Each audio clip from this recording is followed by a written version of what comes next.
Hi guys, this is Petal here. Thanks again for tuning in to another video. So, a lot of people, a lot of you all might be letting the word no hold you back from making sales and growing your business. A lot of times, I included, it's not easy to go out there and listen and hear people tell you no, they don't want your product, no, whole day.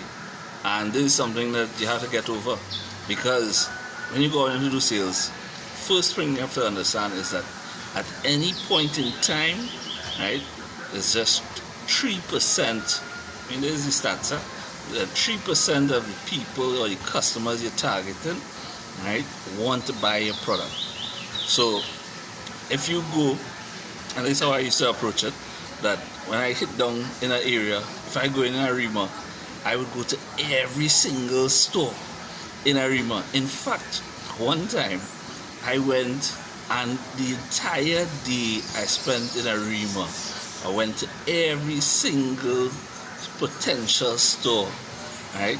And it was only when I reached the last person that I was going to see that they placed the order.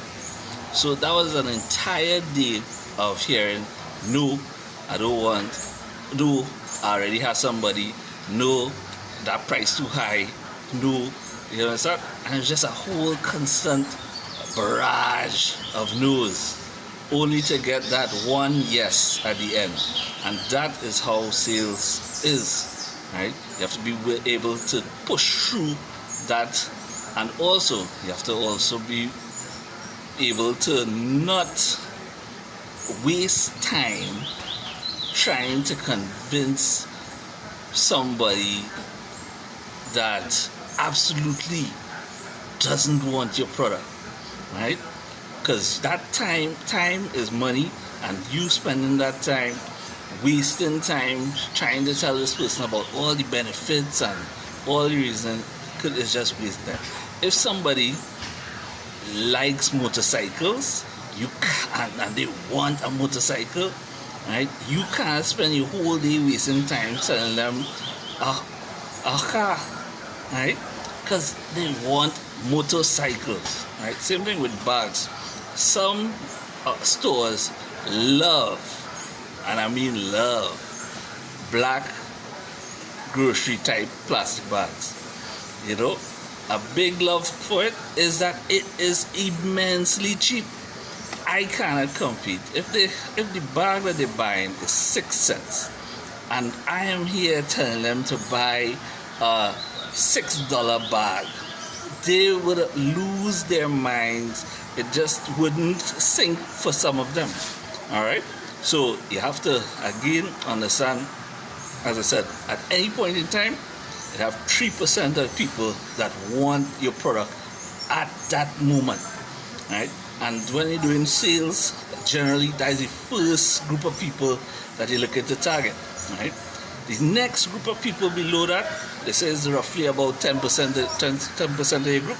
So let's say you went to Arima and you targeted 100 people, right? Within that 100, you take out the first 3% that would be ready to buy now. Under that, you would have another 10% that not ready to buy now, but will want to buy. It's just they're not ready now for different reasons. They mightn't have the cash on hand.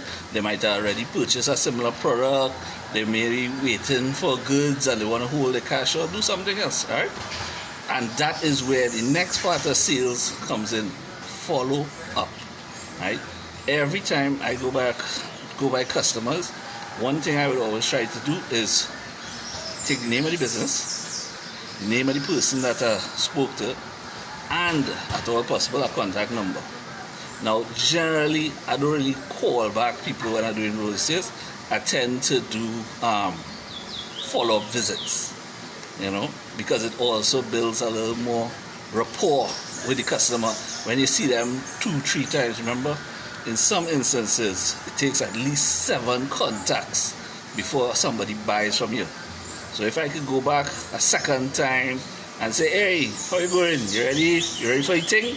You're just being pleasant and friendly. And he said, nah, boy, I didn't do so yet, whatever. And then he may initiate, hey, check me so and so day. All right, and that is how you do the follow-up business, so that you'll get into that. So that was something that I just wanted to share. Right, don't be afraid to go out there and hear no. Right, some people just take that no to heart. I watch people, like they just feel breakdown after they hearing no whole day hearing no.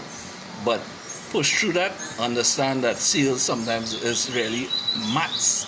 Right, and you're looking at initially that first 3% and then follow up 10%, which you will pick up by doing follow-up visits.